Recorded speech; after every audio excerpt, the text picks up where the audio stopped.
It's like K.O.B. inside MSG. So like we top seed, old school's top speed. Pimp slap left hand, is that hoe gon' bang? Is your bitch gon' gang? Is your nuts on swing? That's pinning who they attached to. Pistachios and bag moves. Took my head up out my moon to be the sun and hoop in glass shoes. Cash, back up on that ass. Season dose, I'm off that gas too. Coming no warning, Jack kamikaze. Bloody, battered, and bruised. Adrian life been rocky. Third act of my saga struggle didn't break me or stop me. Dressing like I like my hair real drippy and sloppy. Draped up and dripped out. Put my money where I be talking about to move to H-Town and motherfucking burn it down. Henry tried not by Optimate Prime. I'ma still be in that to the day that I die. Wine. It's your boy, P. Henry Trotter the Fourth, aka Home Run Trot, aka Casino P, aka Quinn with the pen and with the lens, aka Recipe or Chef Boy RP, aka your grandma's favorite house guest because that boy got manners. And because I got the manners, I want to welcome you into our home, into our space. Give me some headlines. This is Season Dose. This is episode, oh damn, I almost messed that up. 59, because I forgot what it is in Spanish. I know cuarenta is 40 something, 40. But cincuenta y nueve. Bow, bow, bow, bow. Welcome in this thing, man. And so how I want to kick this thing off today is in the Black culture, in the melanated cultures, we celebrate a lot of times by dancing. And I had this really cool idea of this music video. I just bought a drone that's going to service some of the music videos and stuff that we putting together footage for content for this platform and the show. And I had this really cool idea of a drone floating in front of me and my dog as we passed off 8-bar or 4-bar refrains, 8-bar refrains, and we just shoulder shuffling throughout that hole, and it pans through and it gets to a certain point, and it's kind of like a typewriter. You get to the end and you got to bring that whole back, and then once I get done with my 4 to 8 bars, my dog come through with his shoulder shimmy, and we just give you all these different types of shoulder shimmy. And speaking of shoulder shimmying and timing the shuffle, it seemed like it about time for my diggity dog. Hear me, easy boy, it's C.O.D. DecaturboyMusic. Here now, right? How you doing this week, boy? Man, we doing well, man. It's been a great week, man. Good things is popping off. This is the Sunday, the Alpha and the Omega, Domingo in Espanol, the day of the week. But yeah, it's been a great week so far, man. How your week been going? It's been going well, man. You know, I actually go by the facts and not the figures. You heard me? So it's the first day of the week, man. We popped it off with a nice, great workout, man. Shooting the show with my dog. You know what I'm saying? We do our Sabbath on Saturday, the 7th day of the week, just like the big homie God would have when he rested. He'd have rested on Saturday, and that what it is, man. So we popping shit off and we getting to work on Sunday. You know how we do, man. Big Sunday vibes, man. How your week been, man? Big Sunday, man. I cut the grass yesterday, went to the farmer's miggity market, went to the grocery store, got stocked up for the week, went and put gas in the lady car because you know she never do it when she's supposed to when I ask her to. And not put the gas in the car for herself, but just tell me when it get low. And so we had we had a little date on Thursday night, a little triple date, little tri date with the big homie and another one of the partners, man. And we went to the spot that we used to go to when we was single guys. So this is the first time we actually took women in there. Like we all in committed relationships, and we went to this spot where like the margaritas, bro, is they TBT. This place is called Armando's. Oh, TBT mean Titty Bar Thursday. Oh, okay. No. You said you took women to somewhere you only went when you were single. That's the first place in my mind when I was like, they TBT'd with the lady? That's a celebration. I used to go to the spot where it's called Armando's, and like it's a bunch of divorcees and like MILFs and shit. And on Thursday nights, bro, they go in there. It's a Mexican restaurant. They go in there. They turn the fuck after at 10 o'clock.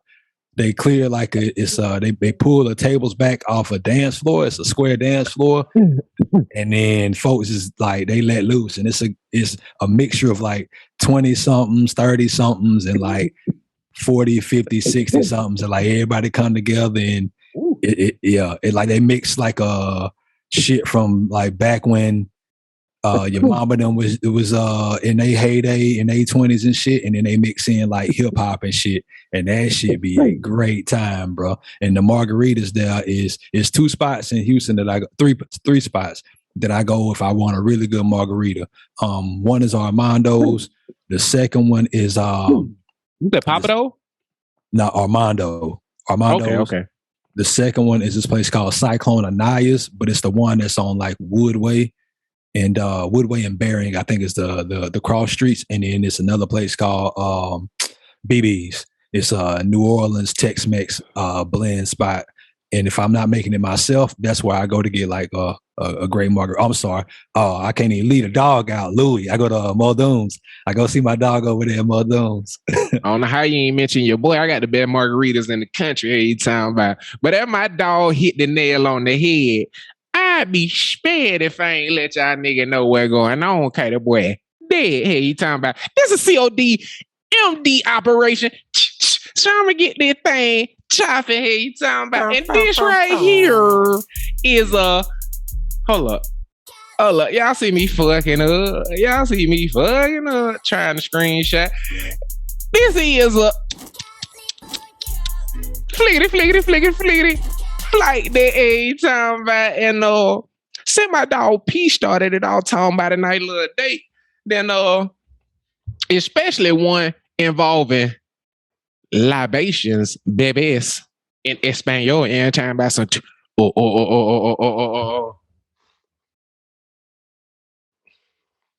you drink 2 kisses, whatever. Bebés, dame besos. Hey, you talking about dog, this week flight that is about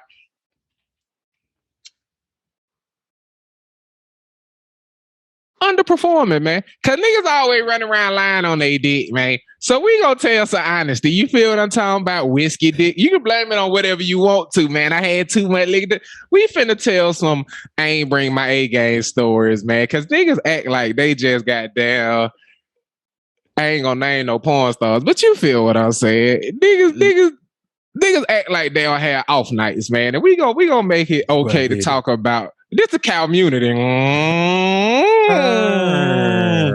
And we gonna keep the bullshit live here you talking about. So on that note, I ain't asking about your date night, but you know what? I ask you just in general the type of situations you didn't find yourself in. And if you feel more comfortable, I tell a failure story first. You feel me?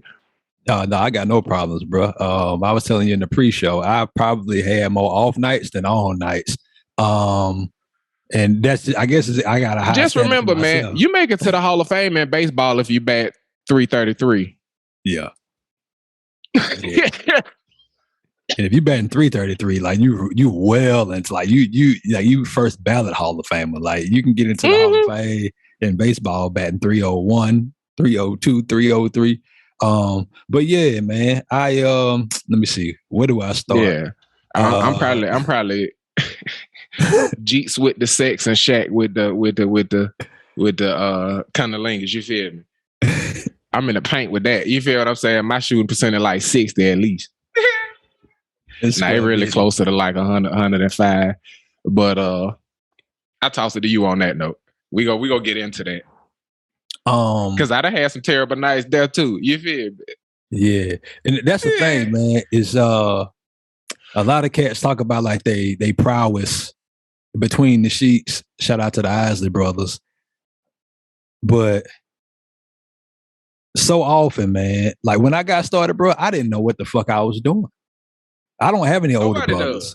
Like I had no older brothers. I have nobody to tell me, like to guide me. I didn't sit down with anybody and have any. I knew where to put it. That was it. Can I tell you something funny about that, G? Yeah. Shouts out to a nigga, and he don't know this. But I'm gonna shout a nigga out, bro. It's a nigga named Chris Bryant who always used to talk shit and made fun of me, play game, this, that, and the other. And he was making fun of me one day when we was all sitting around. He like, man, that nigga Dave don't know nothing. That nigga Dave don't be getting no pussy. And he was exactly right. And he was making fun of me, but he was like, bro, I'm gonna go ahead and help you out. See, there where the pussy at right here. What you do is you spread that thing like that, and you think it's gonna be right here. That ain't where it's at. And he's sitting here talking shit, and everybody laughing. Nigga, I'm paying attention. I'm like, where that thing at?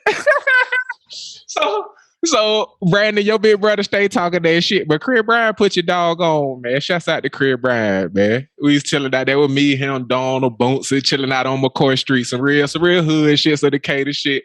And that nigga lighting my ass up, had the whole block laughing. And I'm like, nigga, I'm gonna get this lesson. Where that pussy at? Right. Where that pussy at? For me, that happened in right middle too. school, man. I was like, I thought he was joking at first. I was like, it's where? Why the fuck would it be all the way down there? Right. Man, I had somebody tell me, man. I'm like 12, you feel me? But like, that's just kind of you.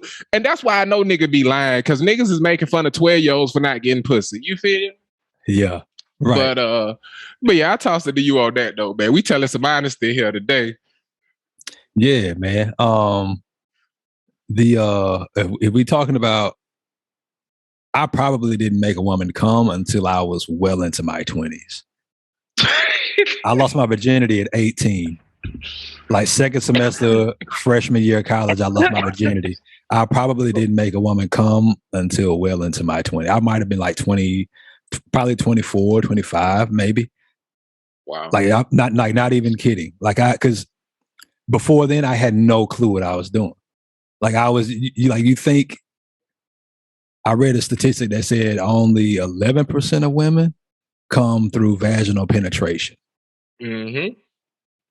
And so I was like, man, I wasn't eating vagina for real until I got to like my early 20s and shit. Like I was doing it, but I didn't know what I was doing. You just blah, blah, blah, blah, blah, blah, blah. Like, I didn't know what I was doing. I had no clue what I was doing until I had a young lady we was friends. Like we was legit friends. I was at Lenore Ryan, shouts out. Like this was my dog. That's how you and I popped down there, bro. And when she didn't have anything going on and like I didn't have anything going on, I would be like, look here, bro, what you doing tonight? And we would get together and like we was legit homies and we would get together. She's like, bro, the first time we did, and I popped down there, she was like, what are you doing? And I was like, man, and I took offense at first, but I was like, bro, you don't know what you're doing. You just hop down. Like you've watched movies and shit like that, like pornos. That shit don't teach you shit, bro. Like it's not. They don't teach you like what a clitoris is. Like it's stuff to learn, but not if you trying to mimic what they doing. You have to understand.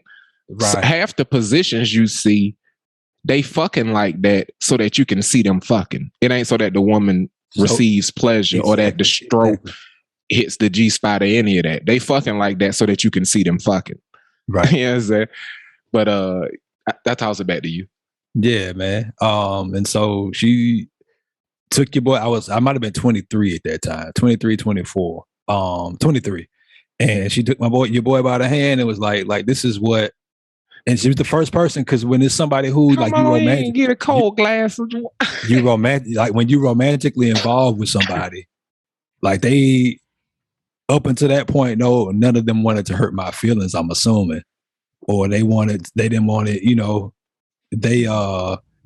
didn't want what they believed probably would have been static of some sort.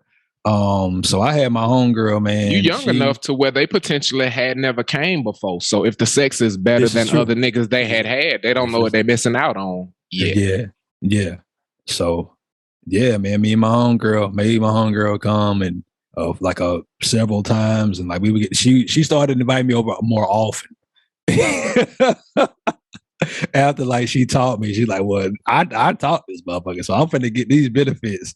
So we was legit friends with benefits, man.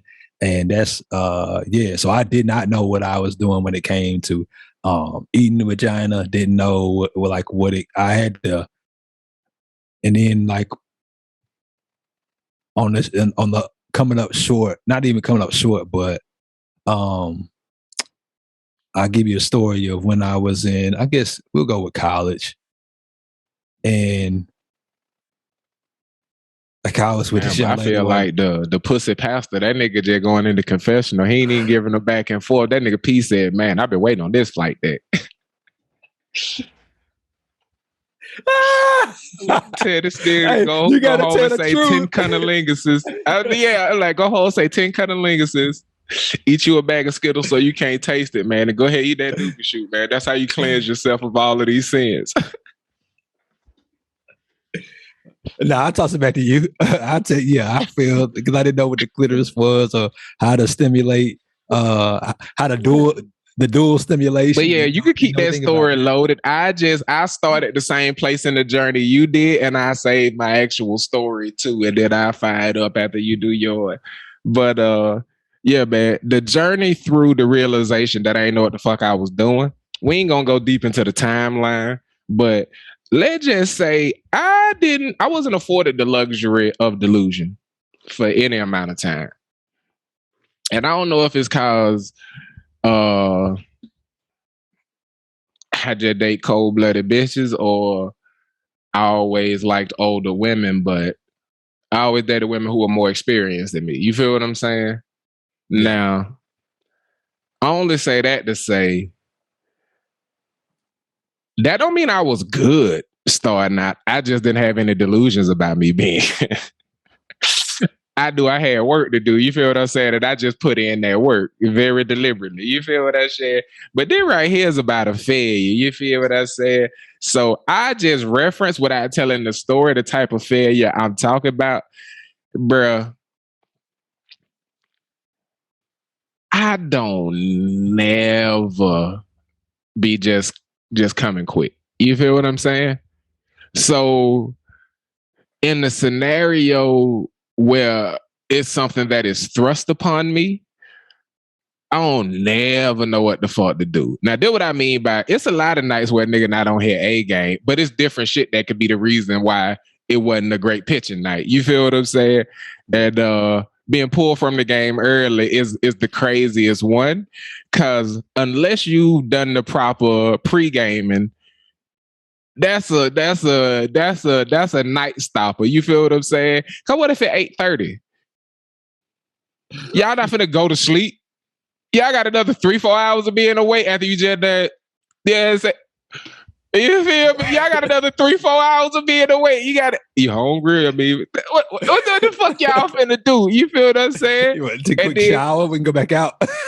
You feel what I'm saying? Don't let you be tired and fuck. And shot it like, well, shit, fuck it, we'll try round 2. And you know you ain't got a round 2 in you. Boy, them be the, like, nah, we done.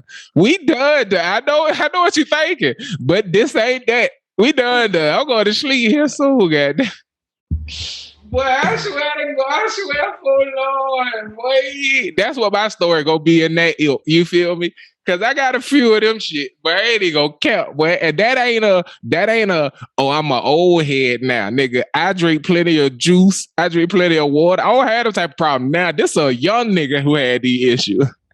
Yeah. And it was nigga like, I'm done, nigga. We going to sleep. You feel me? You wake up 2 o'clock in the morning, she wide awake, ain't slept a wink. You feel me? Cut that shit be you feel me? Like, hey, underperforming with your girl versus just some random chick, that shit another ball game. You feel me? When you want to talk about not pitching your A game, running through a skeezer and not pitching your A game is so much better of an experience. Because you're never going to have to hear about that shit again, probably. You feel what I'm saying? And on that note, I toss it to you for when it's a chick who you really close to, like similar to the scenario you talking about where you had somebody who you were just friends with. I used to talk to you about this chick, and I rarely said her name. I used to say PBP, and I ain't gonna explain to the people what that mean. You know what I'm talking about? Mm-hmm. Yeah. So when I tell you, I got plenty of practice to where I could really just. It was almost like I was a scientist and I could just play with the female anatomy. You feel me? It was a fantastic time, and the learning curve got shortened greatly because of that situationship, whatever you want to call it. But I reference that only to say, do you create scenarios that you fail to try to see if you can navigate through them, or do you avoid them shits and just take your L's when you get them? You feel me? I don't. Yeah, I never prepared myself to fail. I always went in thinking I'm going to pitch a great game tonight, and if I don't, never that. I had to prepare, bro. And I give you one example of what I mean, and toss it to you to see if maybe you do have some of these.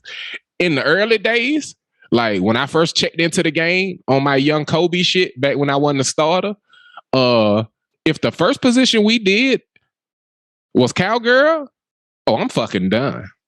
If I ain't get to warm up with a little missionary, a little this, a little that, hit it from the backside. If we started out in cowgirl, you probably got to bounce by 4-5 times, and then we're gonna wrap this up. we fucking done, baby. I swear to God. Don't let it be no kissing and nothing beforehand. You might get two. And that's just me being honest. Hand to Biblios, cuz. We out of here. Yeah, that's So I had to work on that. And the only way to work on that is start that way every time until that ain't an issue. You feel what I'm saying? It's something about not being in control of the stroke. Okay, you know, when you I ain't gonna go into detail of what I had to do to change that. But yeah, back in the day, if we started out in that right there, it was over with, cuz. Gone. Out of here. And that's why and to this day, if I'm on a date or something, I'm talking to a bitch, be like, oh, what's your favorite position? Even though it's that, I never say that shit. Cause then I might be back goddamn fighting. I'm fighting demons. You feel me? Oh man. Yeah, man. But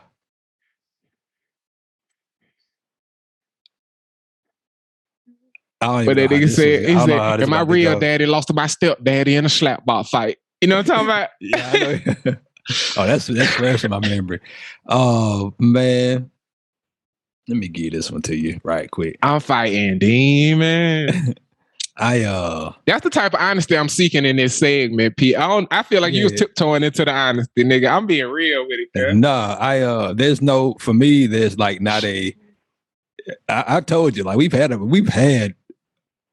a conversation on this show before about me saying you're welcome when I came early. So I told you we didn't have more off nights and we had great nights. He said you're welcome. But there was a time, man, I had a shawty who went to our rival school. She drove 4 whole hours to come up to visit. And it was during football camp in my sophomore season. And woke your dog up. Like we was in 2 days. So, you know, one, she's spending the whole day by herself for the most part. But she woke me up. You setting the table. Woke me up with the top. Like got it started off with the top. So it's her fault. We starting there. Okay. Not even. So we get to I'm like, oh man. So I'm like, oh, but yeah, it is. But I got to that point where I was like, oh man. So when you get to that point where it's ramming up, when you hit the little guy with the sledgehammer, the little game with the sledgehammer and the thing go all the way up to the top. You know, carnival game. Yeah, whack-a-mole. I don't know what it's not whack-a-mole, but yeah, it's the carnival game. Yeah. The light was about 75% up. So I was like, hey, we got to do something else. That's when you take control forcefully, flip over. Let's get the attention off of me. Man, I did that shit one day. Went back to, all right, now we need, like, it's game time. Boy, I fell off in that thing. Now, mind you, she got in about 1 o'clock in the morning, 1:30 in the morning. So, and then we had practice. She know what time practice is the next day. Like, we got to be at breakfast around like 7:30, something like that. And so she didn't even get a full night's sleep. She know what time I got to be at breakfast. She waking me up around like 6 for this thing after driving all night. Then waking me up with a blessing. Well, I might have been in that thing. And mind you, it's football camp. She my lady. She live in a completely different state. this not an excuse, but I might have been in that thing 45 seconds to not even a minute. It wasn't even a minute, bro. It had been a whole damn near whole summer. Without it, raw? Yeah. Oh, forget about it. Of course. Yeah. Yeah. Right. And then it got to the point where it's like, if I stop now, it's still coming. So I might as well finish through the line. Yeah, that'd be the craziest ones where you try to pull out to save it and you come anyway. And it should be one you put back in, like, girl, you do not want this gator back in there. You do not want this goddamn Fred Durst, this Limp Biscuit back.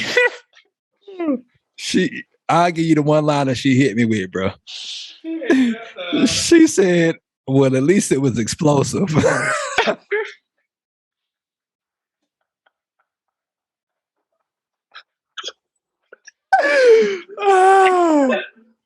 Well, I went. Oh shit! I was useless at practice that day. Useless. Oh shit! Useless. Oh shit! I can't live. I can't live. She said, at least it was explosive. Man. Oh shit! Did better that night. That evening. Oh shit! Oh man, but yeah, good times, man. Yeah, 19-year-old P was a renegade. My story seemed uneventful, man. In comparison, that's hilarious, man. It's a story in the same ilk, man. I told you I was alluding to a real premature parachute. Yes, the deployment. Hey, you talking about? Ejection. I was not ejaculation. Ejection. You feel what I'm saying? At 10,000 feet, we didn't get to 20,000, man. But yeah, man, it had been building up. I don't know, like all day, bro. It was a situation where we had some people visit from out of town. You know what I mean? They came to kick it or whatever. We kicking it the whole day. Went out to the club, partied and everything. That shit. You know what I'm saying? You know how nigga be. You know, it be a real vibe. So nigga don't even really be trying to choose up or nothing like that. Just be going with the flow and it be like whoever the women choose, that's who we gonna rock with. You feel me? We gonna let them choose. We gonna show everybody a good time. Whoever they choose, that who we rock with. And it be nice. I don't know about niggas out there who keep it 100. It be nice where the nigga who ugly in the crew be by himself and the nigga who get bitches be with two of them. And that just be what it be. But you know what I'm talking about? Tell me I'm lying. Yeah.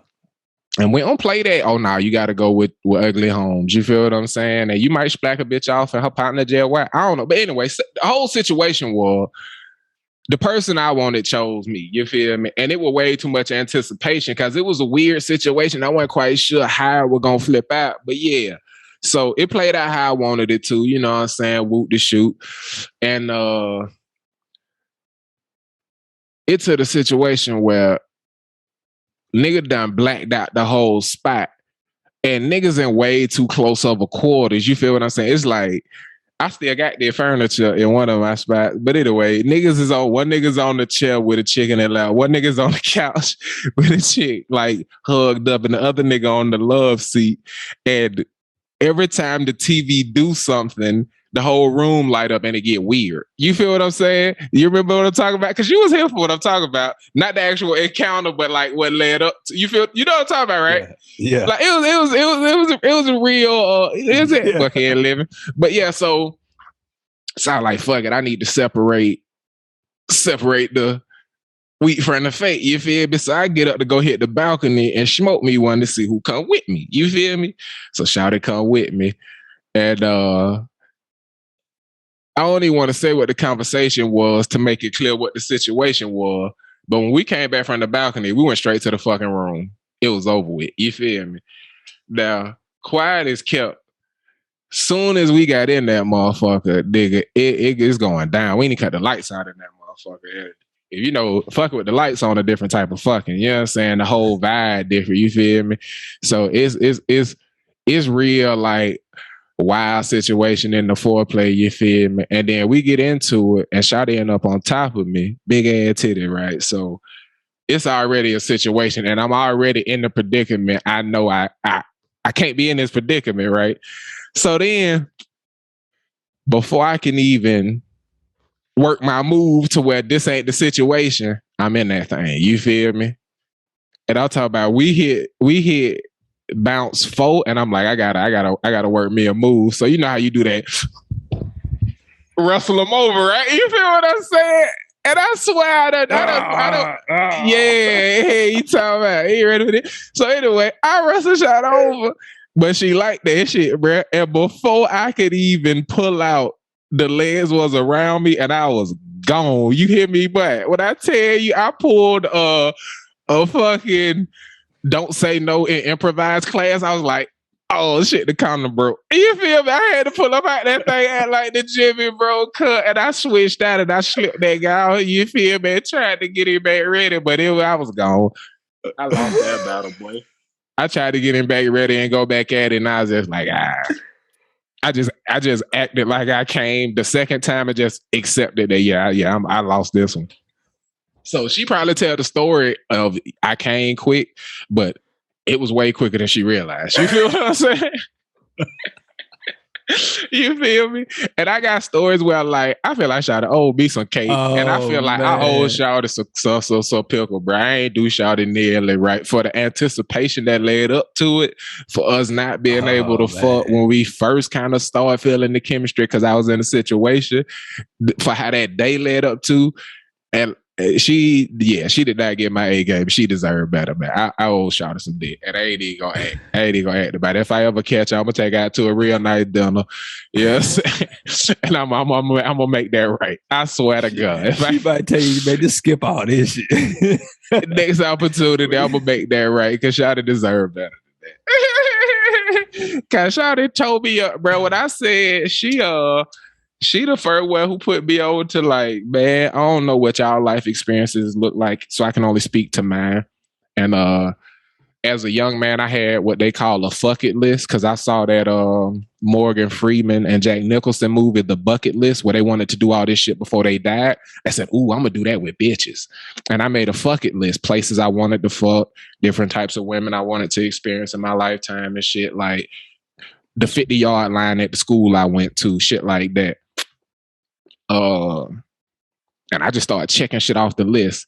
And I never really cared about race a whole lot for real. When I wrote down different types of women I wanted to experience, I ain't really gonna go into detail in what that meant, but it wasn't just like racist. You feel what I'm saying? It wasn't like Jamaican women, Asian women, this woman, that ain't what I meant when I wrote different type of women.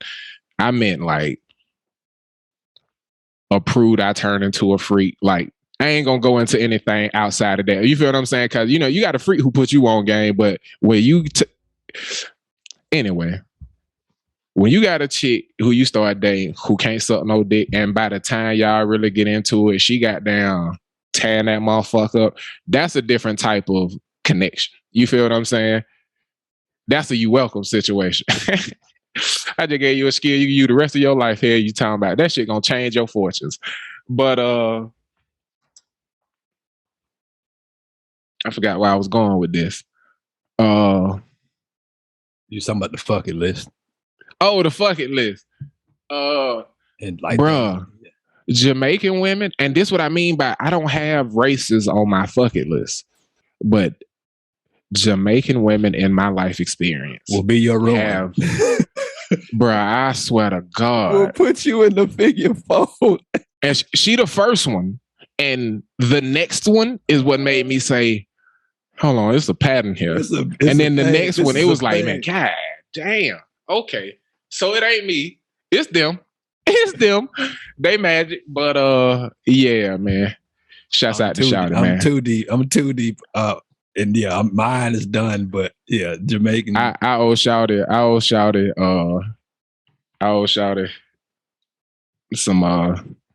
some get back. I'm gonna just leave it at that. I'm gonna make sure she comes extremely hard. But yeah, yeah. But that's my story, man. And that has been this week. Flickety, flickety, flickety, flickety, flight that. And Just let you know, ladies, a nigga who can admit when he wrong, know when he going strong. And I'm going to just leave that at that. You feel what I'm saying? Don't think I'm out here doing negative advertisement. You feel what I'm saying? But P. Yeah. Rhetoric. Can I do you a flavor? Man, go ahead. Give me some of them headlines. Yes, sir. Man, I got some weird stuff coming, man. And I got a lot of different random headlines. But I'm going to just hit you with a few, man, and we'll see which one you go with. Cool? Yeah. All right, then. But yeah, man. So we got the Ukraine, who has rejected concessions as Russia attacks in the east and the south. They trying to get them dudes to give up, man. We got Southern Baptist leaders who routinely silenced sexual abuse survivors. A new report finds. Baby formula arrives in the U.S. on military aircraft to address critical shortage. And also, it was a shooting in Buffalo, New York, where we lost the lives of several individuals. That ain't the headline, but I don't want to read the headline they wrote because white folks be whiting sometimes. Yeah. I'm interested in the baby formula one because how are you in the richest country? Like that just don't make sense to me. Like I believe that's a farce. Which one? The baby formula joint. I believe it's a farce. Yeah. But let's go with let's pay some homage to those who lost their lives in the Buffalo shooting. Yes, sir. And I'll read the actual headline because this is the one you chose. And this story is from CNN. On GPS, the roots of the racist theory behind the Buffalo shooting. The mass shooting in Buffalo, New York has called attention to the so-called Great Replacement conspiracy theory that whites are being replaced intentionally by minorities and immigrants. Fareed discusses the global mainstream of the idea with the American University extremism expert Cynthia Miller Idris and the Washington Post's Ishan Thoreau. And they basically just discuss that philosophical kind of misnomer that we're losing our country and we got to take it back, and that whole racist trope that is used to kind of inspire or tweak something that's laying dormant in extremes. So with that being the narrative that they're discussing in the CNN article, which also has a video attached to it, I'd rather just kind of hear your thoughts on that narrative being attached to this shooting that went on in Buffalo.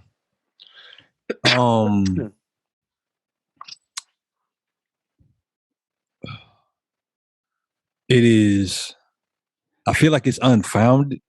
Like it's very unfounded to, like we're being replaced. Because I feel like it's lazy journalism, and I feel like white people are like 60% of this country still, and like everybody else is still like a very distant second. Like black people are 14%, if I'm not mistaken. Our Latinx Hispanic population is like around 15%. And then you have our Asian population, which I don't know if it's 10% yet, but it's like probably flirting with that number, a little bit above. And then you have our native population is like, so white people, and I guess we call white people like anything European American, Anglo-Saxon, Europe, exactly, European. That's what I'm calling them from now on. And they, Mountain Americans, Caucasus Americans, which is like y'all want like large in part that grouping of people are the populace, and I don't think folks, if you give that excuse like people are trying to replace us, then you really don't understand how long it takes for a country to go, like how long it took black people to get from 13% to 14% of the country, if that's what we are right now. Like how much? Oh no, my nigga, we went from 40% of the country to 13%. It's the other way around. We was a higher number before the mass extinction. You talking about? Right. Once we stop being free labor, it's like, well, we don't really have a need for them anymore. It was long before that. They killed the grown-ups and raised the children and the slavers and took their language from them and made it illegal for them to speak their native tongue, to take their history from them. Like, nigga, I ain't gonna go all deep into it. Matter of fact, yes, I am. This is not a Gimme Some Headlines. This is a conspiracy, brother. And I just say this very clearly, my brother. Look at the numbers. The slave trade does not explain the number of brown people on this motherfucking continent. They did not bring enough people over in the manifest to explain all of the brown people that are here, including the ones you killed and killed and killed and killed and killed. But it's still this many left over. You didn't bring enough over to explain it. Point blank, period. And even beyond that, think about this, my brother. When the news always go they're crazy route, why is CNN so willing to discuss racist motivations for this attack? You ask yourself that? You ask yourself that, my brother? I'm asking myself now. Should have asked yourself that yesterday. But since it's today, I'm going to ask it for you. And all jokes aside, I just want to start by reading a list of some of the victims who actually lost their lives. Miss Roberta A. Drury of Buffalo, New York.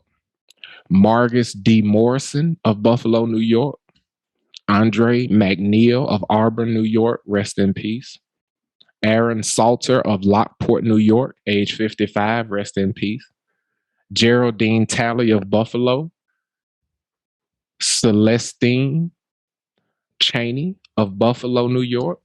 Hayward Patterson of Buffalo. Catherine Massey of Buffalo, age 72, rest in peace. Lived a beautiful, long life that should have continued on. Miss Pearl Young of Buffalo, New York, and Miss Ruth Whitfield of Buffalo, New York, age 86. Ranging from age 32 all the way to 86, we had people taken from us by someone who they want you to believe apparently committed a senseless act of violence motivated by hate. But we all know that on this conspiracy brother thing we do here on Gimme Some Headlines, we make theories about secrets that are being kept from us.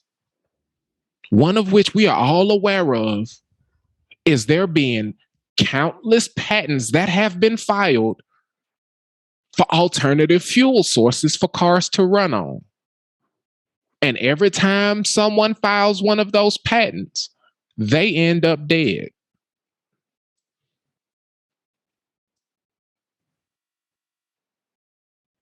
This is not a coincidence. This always happens.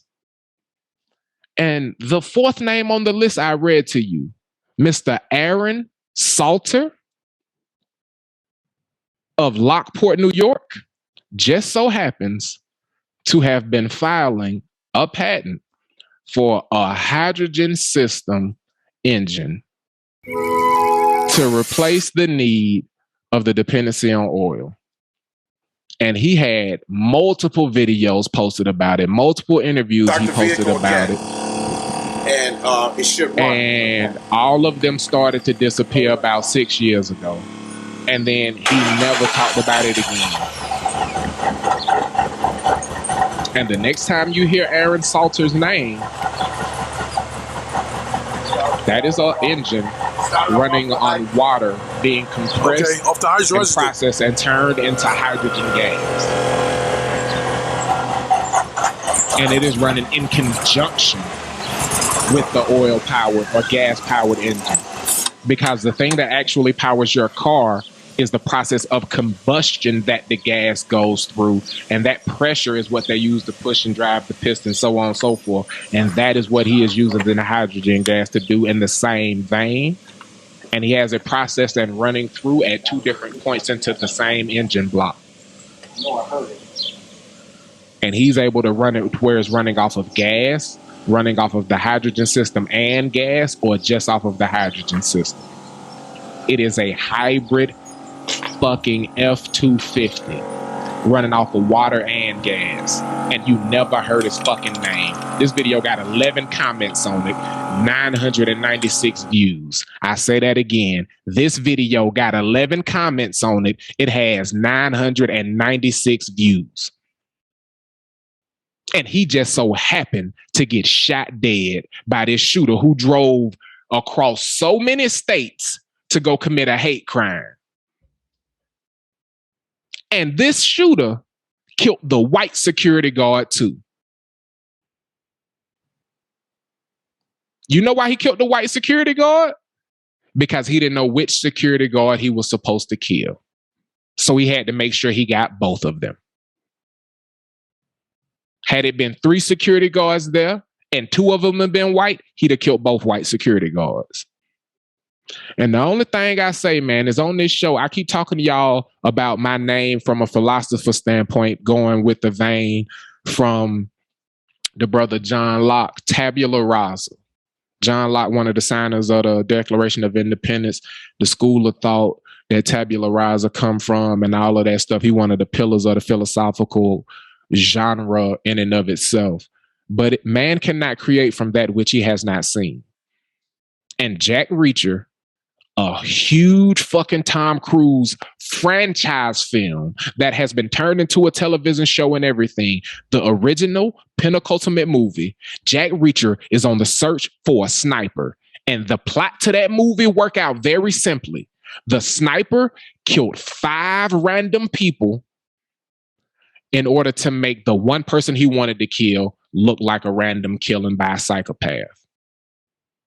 And I ain't gonna talk about the movie. You can still watch the movie and watch the plot, and you'll figure out who he actually wanted to kill. And that's pretty much what Jack is trying to figure out the whole movie. The why, because the why will lead him to the who did it. But that idea exists because that is a strategy used in tactics. You feel what I'm saying? You watch Law and Order SVU. If you actually read the shit at the end of the episode, every one of those episodes is based on a real police case. If you ever watched Castle on ABC, every one of those fucking episodes was based on a real fucking police case. They only use the weird ones. It's you that think all this shit fiction. You feel what I'm saying?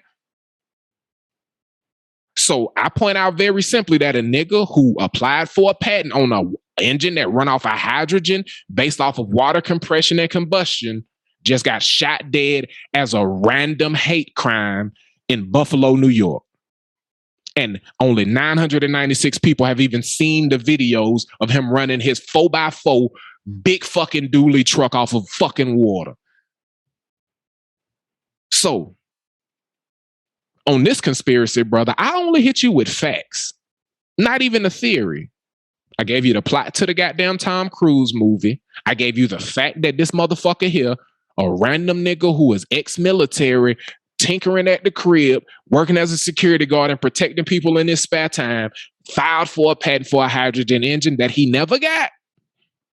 But he did get shot dead at a job he worked just because he wanted to protect people.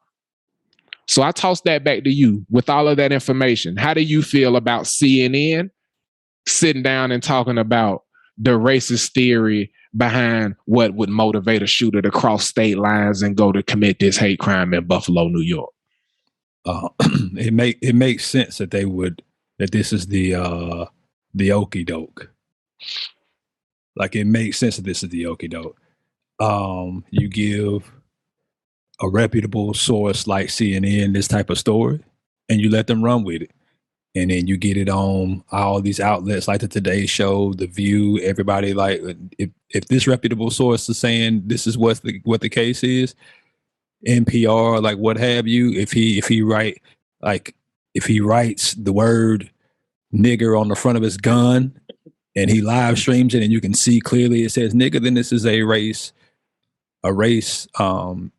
mass shooting. What did I say about the American education system? They teach you to regurgitate information, and reading comprehension is literally them giving you a paragraph and then testing your ability to take the information they want you to take from that paragraph. They don't want you to see that a white man was shot and go, how did you not notice that he was white? If this was race-based, how did you not notice that that guy was white? They don't want you to ask that question. They want you to just read the list of names, and they put where they from instead of this is a black person, this is a black person, that guy white. Why did he kill the white guy? You see what I'm saying? Yeah. They know how to tell you to lie because they taught you what you're supposed to take from the information. That's all reading comprehension is. Testing your ability to only take the shit that you were supposed to take from that paragraph. If you read some, whatever you retain is exactly what the fuck you were supposed to retain. Your mind works the way it does for a reason. Yeah, it's because my mind worked the way it do, and it led me to this information. I was like, let me go Google the names of the people who died. Because if only a few died and a bunch got shot, why did the people who died die? And this is the only answer I could come up with, is the information I shared with you. Nothing like this popped up on anybody else. Go watch Jack Reacher if you have a question as to whether or not this is even plausible or makes sense to have been done. And then go look at how they got the nigga who did the shooting.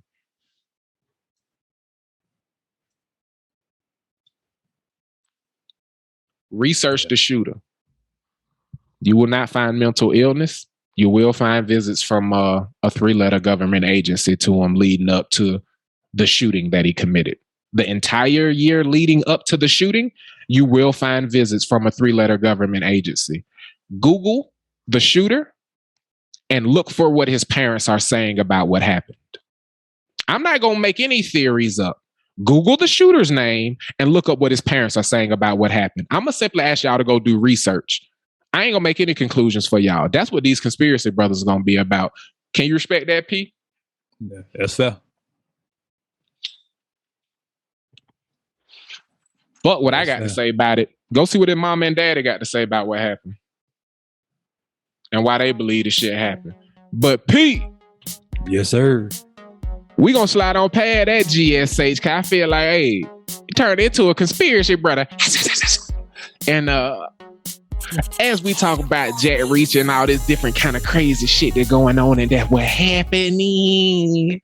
Pete, what you been watching on TV? Man, your boy finally finished that. I finally finished Ozark, man. You dirty dog, you man. Tell me about it. I finally finished it. It had a ending that was fitting of all the, unlike Game of Thrones, that took me through years and years of giving me characters and plot lines and nuggets to not wrap up the story in a fashion that was worthy of the previous seasons. Ozark did not do that. It did not let me down. I was able to consume. So basically, Game of Thrones did what we was talking about in the first. They came early. They did all that foreplay. Yeah, didn't even rattle your G spot with the season with the series. It was cheeks. That shit was cheeks, man. I wanted to cut it off, but I invested so much time in it that I had to.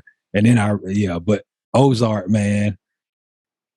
If you are into a show where there's another three letter word government agency in this one that they do a lot of back channeling, and so one of the final lines in this series has to do with one of the characters told. I feel like it dropped a nugget in there, man, and we need to be paying attention to something. He said, "You're not going to be this family or this family. That's not how your story ends, and that's not how this works." And one of the characters was like, "Since when?" And Buddy get popped, and it's closed curtains on the show. But from beginning, stop right there. I hope everybody know.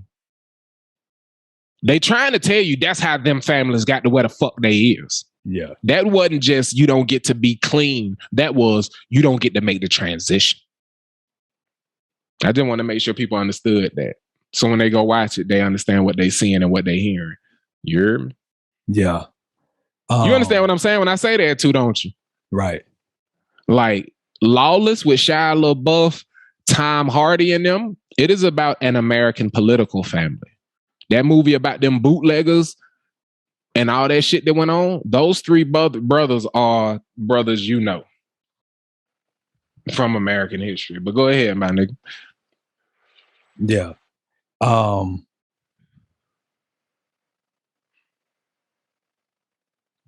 From a standpoint of what's our grading system on TV shows and movies, we really be making this shit up as it go. I grade it by, as a nigga who don't be watching shit, would you watch it? When I got a crazy movie. For TV show, we had a 3-tiered one we was working on where we did visually, we did plot, and then we did the acting and shit. And then we did best out of 10, and then we gave it a score out of 30. We tried a lot of shit. So it's really whatever the fuck you feel like.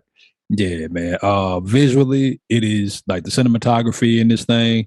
All the different types of camera shots. I give it a 9 out of 10.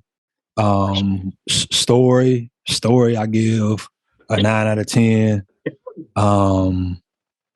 The music, I give a 9 out of 10.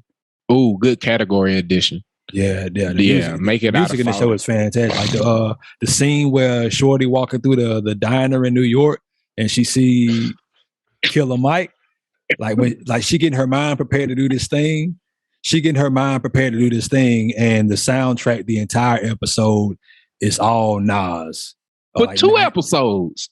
2 episodes. How the next episode is another Nas album, but they don't mention it. You just have to understand it went from Illmatic to Stillmatic, and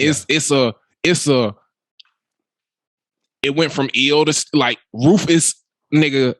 Go ahead. Yeah. Like in the way they incorporate the music, like even from the point of like her taking off the headphone and putting it back on, like the volume changing, her meeting the discussion of the rap art icon and how it mirrored what she was going through. That was beautiful. Exactly. And like her asking that question to another rap icon that she see in a diner where she getting coffee, and then his response to it, man. And he like, oh shit, they look like they go hard and fuck. You know what I'm saying? Yeah. And then he tell her, lay out what that you coffee. listening to? So, and then all the nuggets that they give you, like all the way they build the characters, like the decisions that folks are making make so much sense based on the character development. And like you understand, like Shorty made that she made that call in the penultimate, or I think it might have been a penultimate episode of the finale, when in previous situations she either pump faked or something happened to where she couldn't put it. So you knew she was capable of it because she had done it before, but she'd also made mistakes before and hesitated, man. And so, and then it takes you into like the psyche of her daydreaming of, I'm gonna do this, and then she wake up and she not doing this. And like even like the little thing that she always do, like whenever she get nervous, like you always see her like that blinking thing that she always do. Like whenever somebody yell at her or whatever, like making her seem like she feels small or whatever. But yeah, I give it a 10. I give the show a 10 out of 10. Like it's a few shows I give a 10 out of 10. Breaking Bad, I give a 10 out of 10. Homeland, I give a 10 out of 10. And this one right here, I give a 10 out of 10. Those are like the 3 shows that I've watched from beginning to completion, that I give a 10 out of 10 because there's few things that I would change. Like the way they set up people, and like the way that whoever the writers are sitting in the room, just did a fantastic job of making sure that I don't know if it's a Harry Potter situation where they started with the end and then worked their way back to the beginning, and then you see it from the beginning to the end, or if it's they got to a certain point and they sat down and they talked about it and they hashed it out and it made sense to do this move going forward. But however they did that joint, man, it was great. Yeah. Ozark, if you haven't spun it, go spin it. It's worth the 40 plus hours. I think it's in all it's 44 episodes of television. So yeah, it's worth your time, man. Yeah, man, that's what's up, bro. That's what's up, man. I ain't even gonna cap, man. That's a show that I recommended to P that he finally jumped down on. And my introduction, my contribution into that week, Gimme Some TV, is a show that P recommended. I'm trying to meet him there with his efforts and his energy to go check out shit I be recommending, man. And he had been recommending a little show with the little mean team from Romeo and Juliet. You know what I'm talking about? Running around with my dog Leo when they were 16, 17. I was like, this bitch look familiar. This bitch looked familiar for like 5 episodes.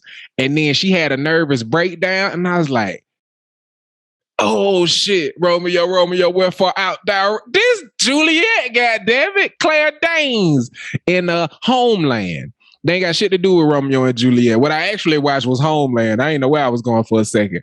It's a show that is the Law and Order SVU, but for the terrorism and homeland security. You feel what I said? Them niggas is going behind the scenes and getting you to, this how we be stabbing these niggas, man. Investigation, CIA, this, CIA, that.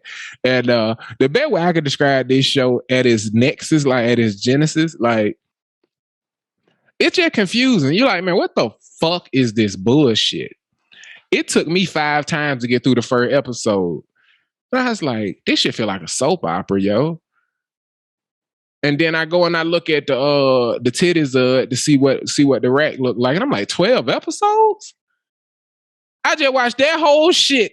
And y'all got a season that y'all gonna tell a story in. And y'all only got 11 more episodes to do this shit.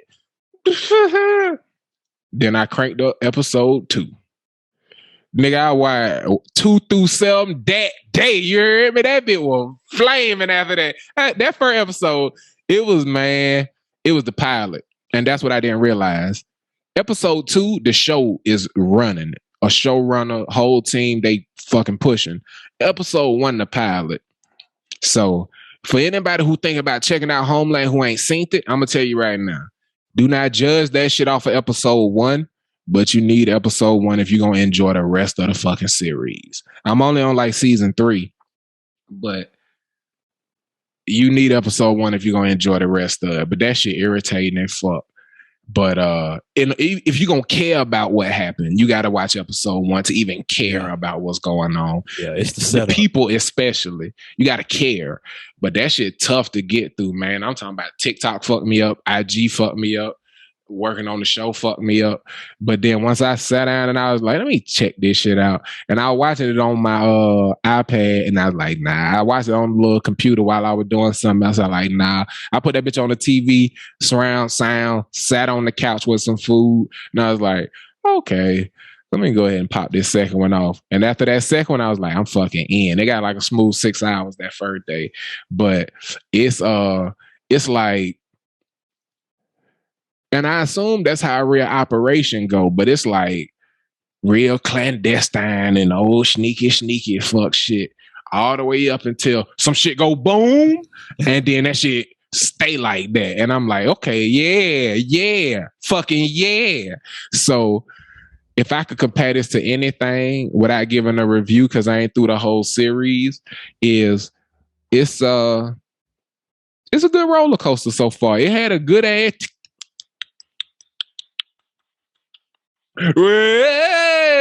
but I will say that it didn't go back up. It just kept like it didn't feel like it went high enough to plummet as hard as it did.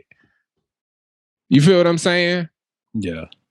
Like we talked to you about Ozark and talk about them never being able to take a deep breath.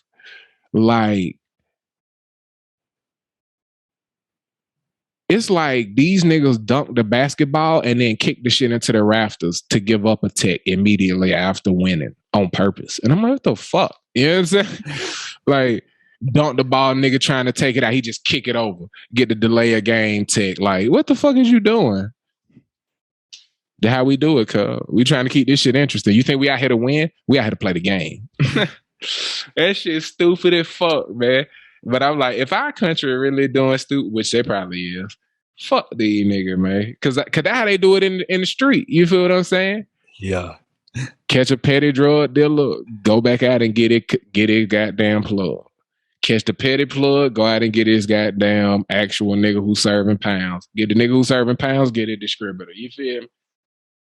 And it's that show, man, it's they flexing their muscle, and you realize like the amount of resources that they have at their disposal, man. And like she'll need to do an operation and just be like, hey, I need this amount of money. And it is poof, okay. And this was funny, bro. Like they refused to trust this bitch, but I ain't even gonna finish that, but they refused to trust this bitch. And I can feel that because I'm crazy. Do you know why yet? Do you know why yet? Why they don't trust her? Okay. Yeah, but what I'm saying is, yeah. Spoiler alert. Give y'all a second to get away. The bitch never wrong. She know. So fuck any excuse not to trust her. So I be feeling that. But all right, y'all can come back if you watching. No more spoilers. But yeah, the craziest shit about that shit, bro, it's like, the fuck is y'all doing? And then like the best part is, you know, I be getting into shit so that I have a reason to actually watch this shit. I hate it fucking daughter. Fuck her. Oh my God, bro. Oh my God. The daughters in shows are like the chicken Ozark. I hated her for so long. Like I had to wait, and it's like, man, she gonna do something that I actually agree with at some point. She gonna do something that's like that makes me like her a little bit. And like the daughter in Homeland, these people is the who same write way. shows is grown-ups, so these gotta be their experiences. This shit make me want sons. You hear me? Right? Because the daughters be stinking, like they stink. And then like Jonah became a little bitch in there for a while. Big bitch, yeah. And then, but because of his mama though, he had mommy issues. Yeah, he did have mommy issues. He probably loved Pop. Him and Pop were good. He wanted to be Pop. Yeah, and I feel like that's man. Like the wives in these shows, the white women in these shows be showing their ass. Claire Danes, I feel like you see there's parallels in her that you see in like yourself, like with the way her mind works and like connecting dots. And like well, what if this? Like there's never a scenario that's too crazy, and they sometimes like they don't trust it. She like, what if we not thinking about this? Like you're not thinking about this, and like, but that's the person that you fucking need on the team. And like you said, man. So I feel like you would see like some parallels and like some you would see yourself and her in some of those places where you like, man, these are questions we're not asking. Like this is shit that we not. This is something we. Can I tell you something? This shit made me look up. What's that? Here's a question that we not asking. Why do they give bipolar people lithium, which acts on a person's central nervous system, brain, and spinal cord? Doctors don't know exactly how lithium works to stabilize a person's mood, but it is thought to help strengthen nerve cell connection in brain regions that are involved in regulating mood, thinking, and behavior. If you are unfamiliar with lithium or not a science nerd, geek fuckboy like your dog, batteries. Lithium is in batteries, and lithium holds value because of its paramagnetism, which means it is a form of magnetism whereby some materials are weakly attracted and externally applied to a magnetic field and form internal induced magnetic field in the direction of the applied magnetic field. So it amplifies the proper path of magnetic energy. That is what lithium does. It is also something that does not occur naturally. Lithium, atomic number 3, is a soft, silvery white alkali metal. Under a standard condition, it is the least dense metal and least dense solid element. Like alkali metals, lithium is highly reactive and highly flammable and must be stored in a vacuum, inert atmosphere, or inert liquid such as purified kerosene or mineral oil. When it is cut, it exhibits a metallic luster, but moist air corrodes it quickly to a dull silvery gray, then black tarnish.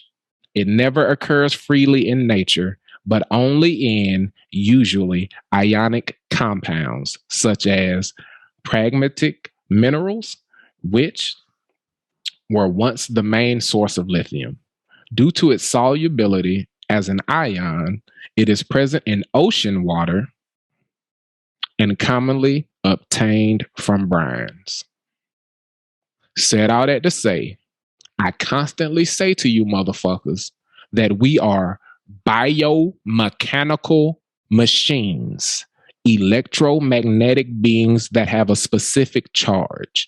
And when people are bipolar, for them to give them a metal whose sole fucking purpose is to balance out the magnetic field so that electric current can flow. It is why it is why it is in batteries. It is why it is in batteries. It is why it is in batteries. And people who are bipolar and have trouble balancing their mood, they give them the metal lithium, which if you get too high of a dose of, it shorts out your heart, which has a clear electrical charge, or they wouldn't be able to hit you with paddles to start that shit. Y'all can think we not machines if you want to. Y'all can think we weren't built if you want to. We the only machine that will create itself. We was built by a special motherfucking inventor. But I'll toss it back to you on that note, bro. This bit crazy as shit, and I had to go research this shit. I was like, bipolar, what this shit is? Lithium, why they give them that? And that's me connecting the dots after doing the research, but it's very clear to me why they give them lithium now. Once I research what lithium is and what it do. You feel what I'm saying? Yeah. We machines like a motherfucker. I don't know why they trying to convince niggas we not. Yeah. And you ain't gonna tell me a machine randomly occurred. Them bitches is built.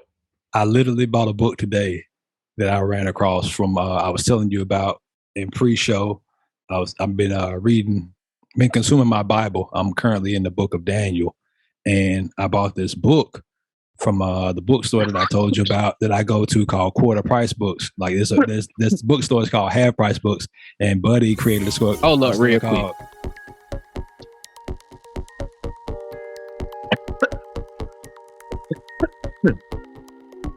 I gasped because I was trying to get in here and serve this lesson. Gotta do your thing. Gotta be a blessing. This is a long, choked up ass intro into the next segment, which is a motherfucking chop session, which is summer is a month away, June 21st, in which I will be starting my Bible fast where I don't eat until I've read 100 pages of the Bible and I get back into the scripture. How are you preparing for the summer? Because in order to get ready for that, I'm getting my health where I want it to be so that fast don't kick my ass. But you in your bookstores, you seeking knowledge. How you preparing for the summer, bro? Bro, I have created myself a curriculum, and I'm going through a bunch of my notes and stuff. So I told myself I got about a week now, but I'm preparing myself for the summer because this is the summer of the Cowboys, man. And so and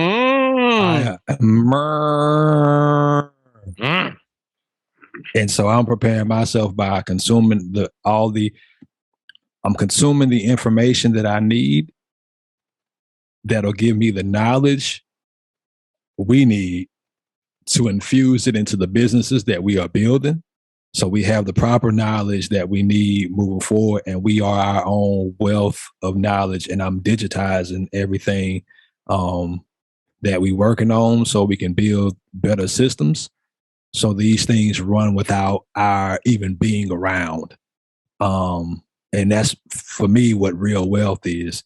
And so part of my with that, I have been working on building that spiritual connection that I believe is that energy is tangible, and that connection with the higher power is a physical, like it's an actual thing, even though it can't be touched. And so because it can't be touched, it seems mythical or like it's intangible. I do believe in that tangibility of that connection between us and the higher power, which is why I've been reading certain texts that are not just the Bible, but books on fasting and stuff like that. And in my research today, in connecting those dots, the young man who I told you wrote the book, is his commentary on the Bible and him giving you like the context of the Bible from somebody who's not a theologian. He is a scientist.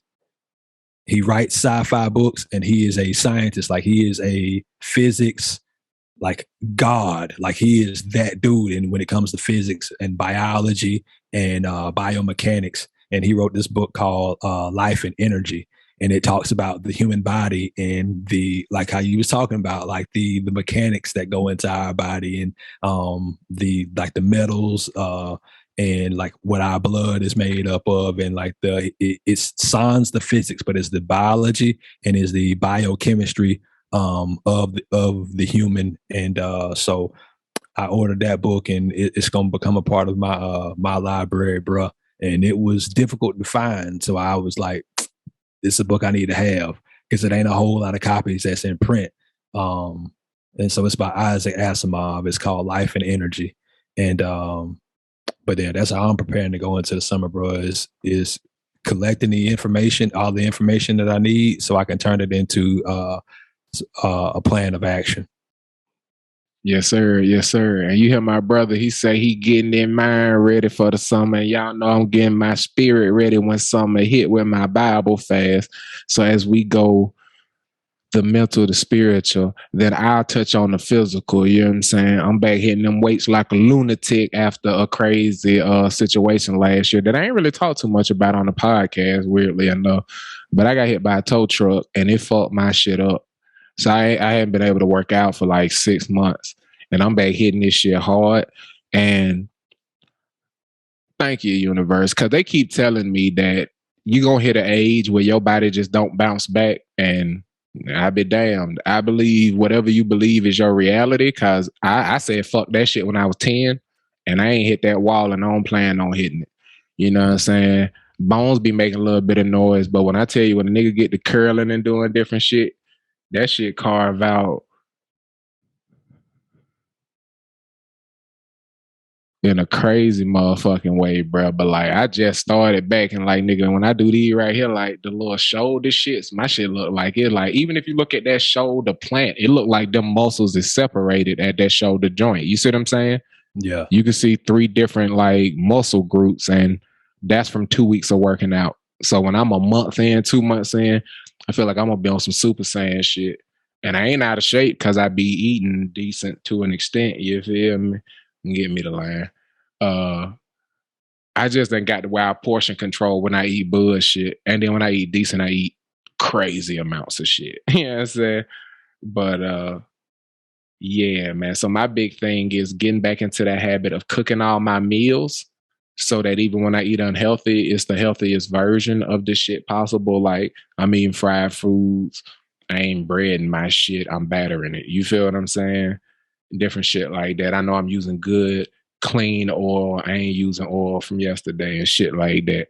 So my big thing is get back on the pillars of things that get my physical right, so that when I get ready to lean into my spiritual, and that 100 pages, if you could read 100 pages of the Bible before you eat an ounce of food, and like it has you doing shit like getting up at 4 o'clock, reading you 20, 30 pages before your workout, and then getting into that shit as soon as you get out of your workout before you start your work day, reading on your lunch break because you can't eat yet. You know what I'm saying? Yeah. And when that shit become more important than eating because it's how you eat, it satiates you differently because you look at it like that. It's a deliberate mental thing that I did. And as I shared before, this Bible fast, at a completion of this Bible fast is what led me away from Christianity as something I say that I subscribe to. Because if you deep enough into the scripture, you'll understand that your journey toward knowledge and how you relate to your fellow man should never end. So believing that that book is the only information you need or could benefit from is misguided. Especially when the very last page of it tell you you shouldn't trust people who have altered or removed books from that Bible. The very last page of the shit say they will be damned and all kind of shit. And everybody on the planet these days, for the most part, is reading the edited version of the Bible. So if you don't go read Jewish texts, a version, many renditions back, you feel what I'm saying? If you don't go read the Quran and things like this, because they'll talk to you about the similarities that are in the Bible and stuff like that. And I talked to you about the game of telephone. Everything is based in reality. You feel what I'm saying? But the story get retold, and personalized and all this kind of shit. Just like niggas make a go-go version of every hit song that come out. Europe made they go-go version of Religion and edit it however they wanted to.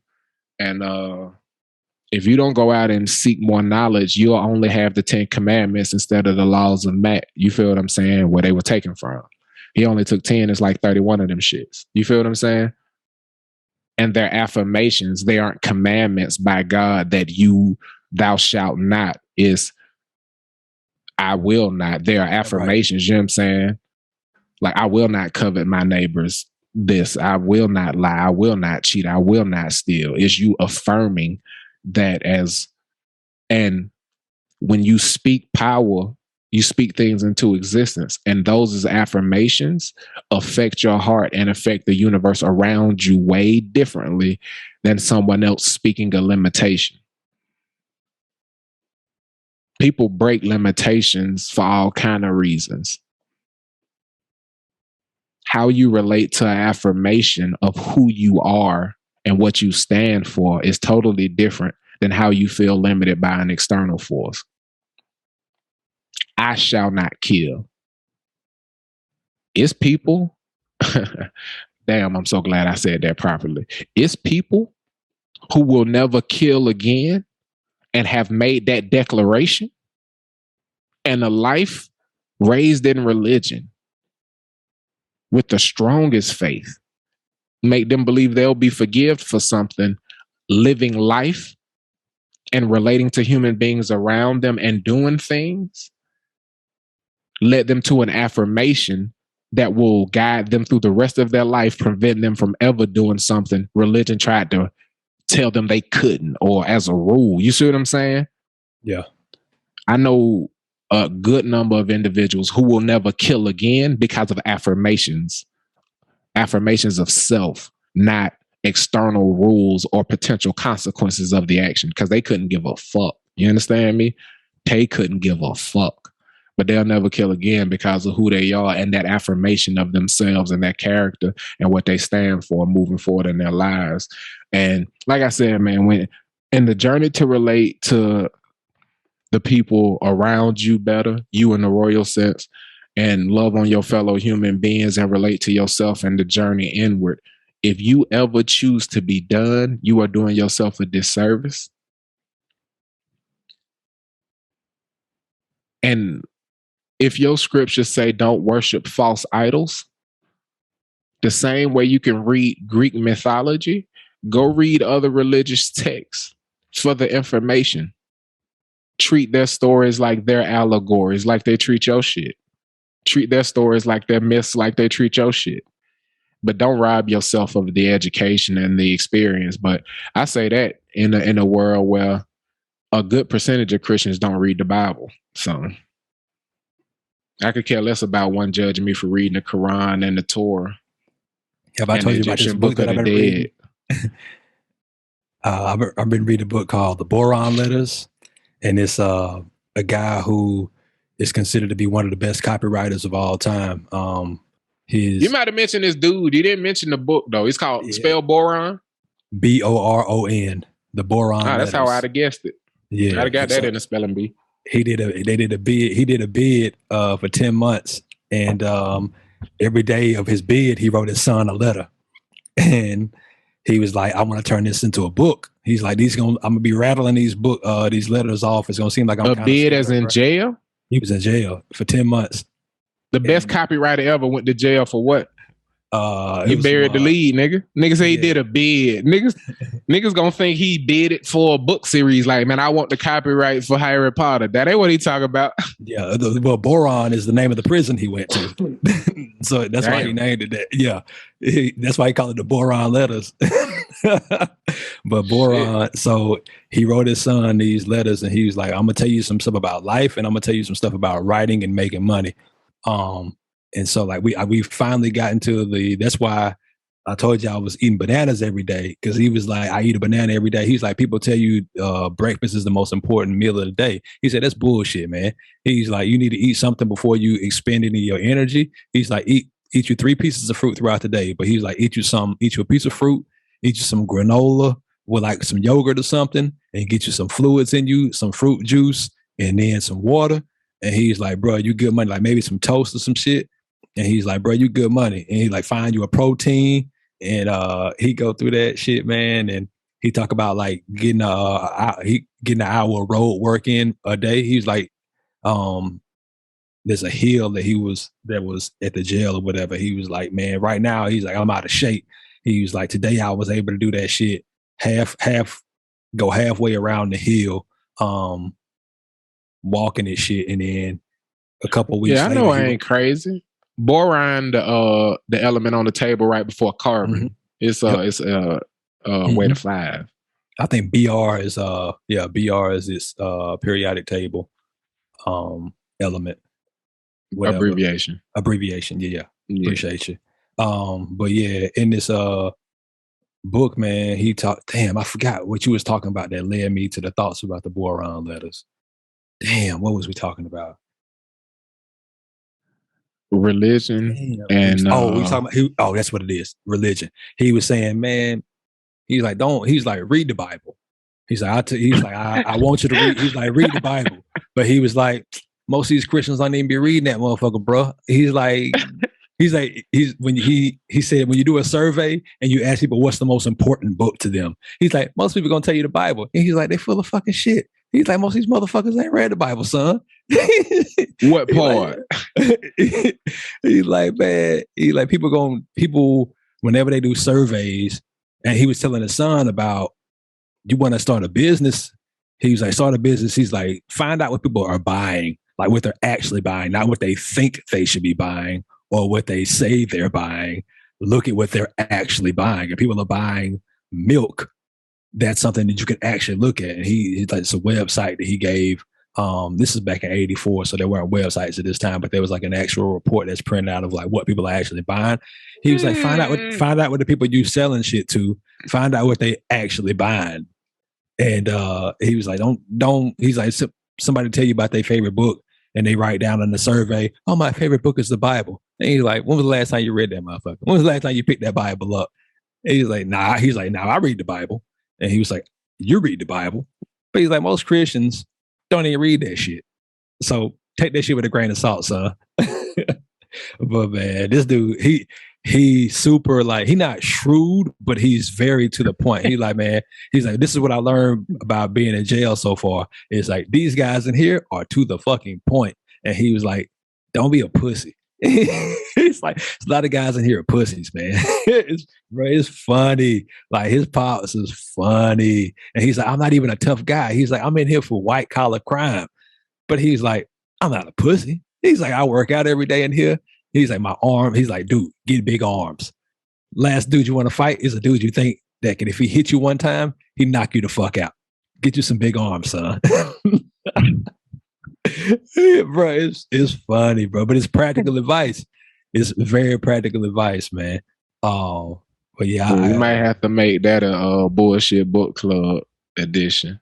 Yeah. Oh yeah, man. We 2 weeks away from reviewing next month's or this month's bullshit book club edition. It will be The Invention of Moral, written by Adolfo Bioy Casares. Wonderful author. It's a wonderful novella. So P, you got 2 weeks. Don't be bullshitting, because the next C.O.D. operation, they're gonna be right after GSTV, nigga.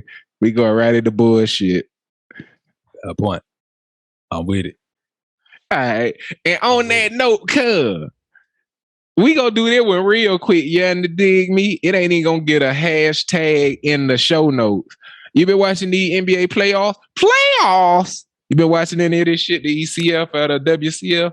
I have not. It's been blowouts, cuz. They've been booty cheeks. I did see that, man. It's been like 30-point games, 25-point games. It's been very cheeks, man. It has not been fun and or entertaining. But I'm glad I haven't been watching them, because I told myself the last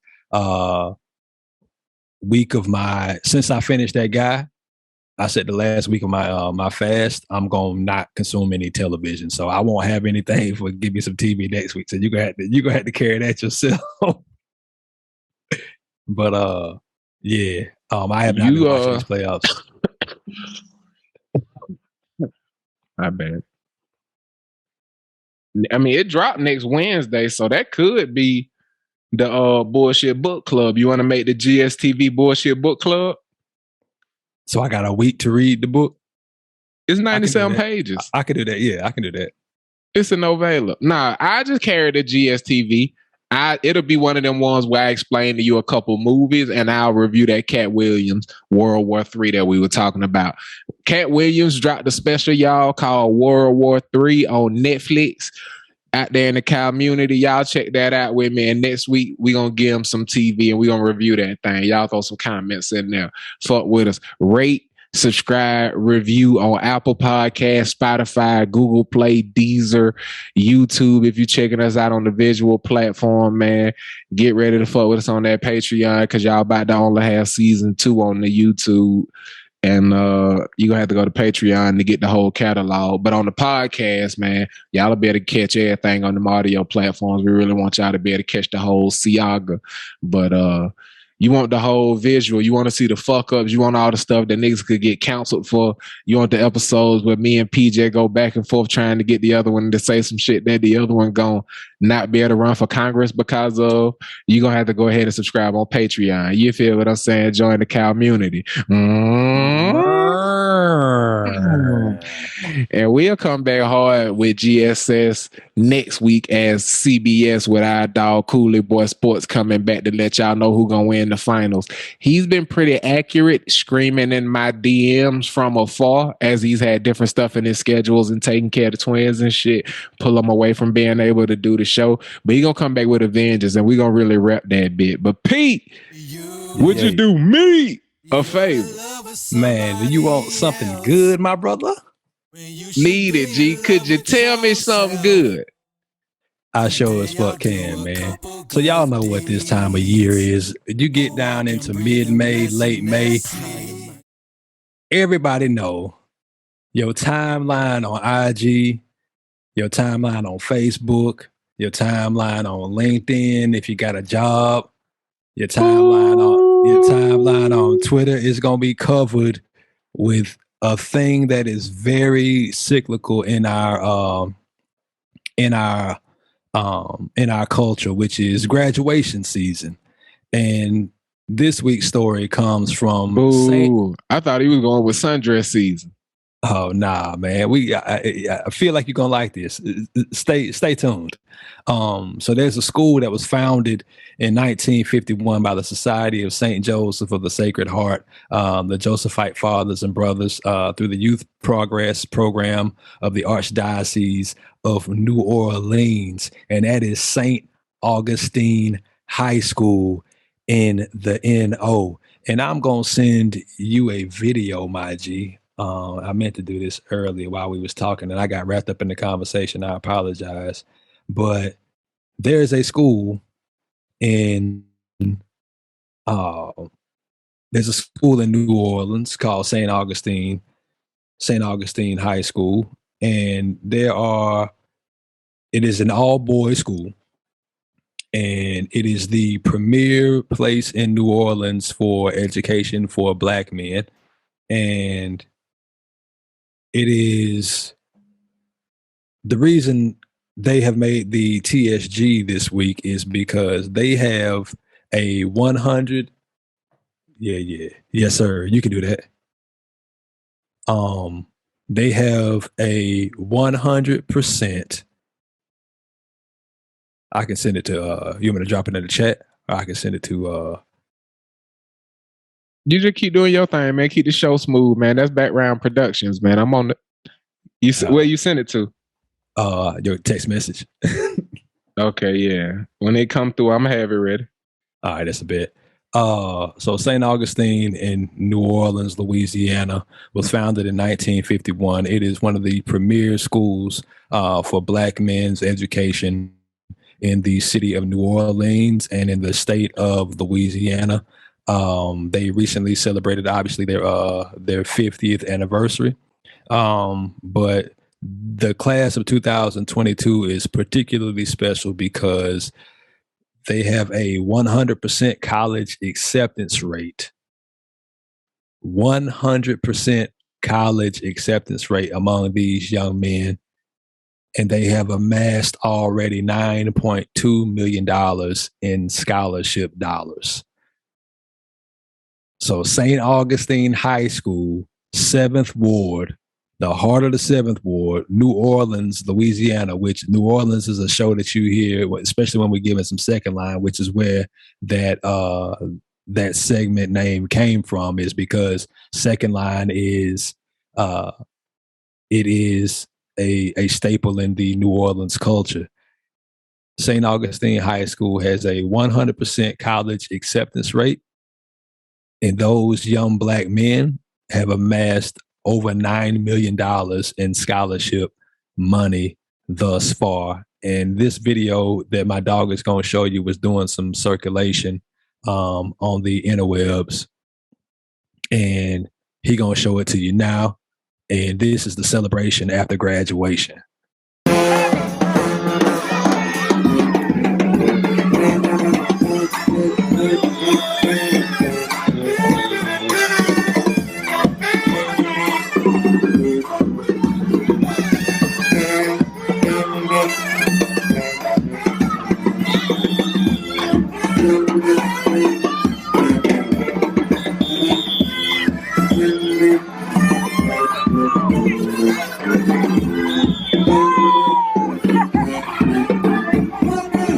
Gotta give mama some of that love. Got to.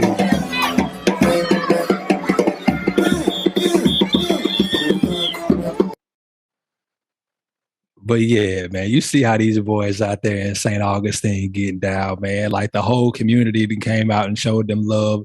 They have the Zulu celebration out there, man, and you know they doing that second line. Well, not even the second line. It's the second line. They gonna come out there. They gonna have the music and they gonna dance, man, and they gonna share that joy with the entire community, bro. And so at one point in history, New Orleans was the murder capital, and that city is far from that. It's so much love, and there's so much acceptance, and there's so much collaboration there, and it's responsible for so much of the good that is in our culture in this country, and it infuses this entire country with goodness. So that is this week's Tell Me Something Good. St. Augustine High School, 100% college acceptance, over $9 million in scholarship money. And them young boys are about to do some incredible, those young men, are about to do some incredible things in this world with their scholarship money.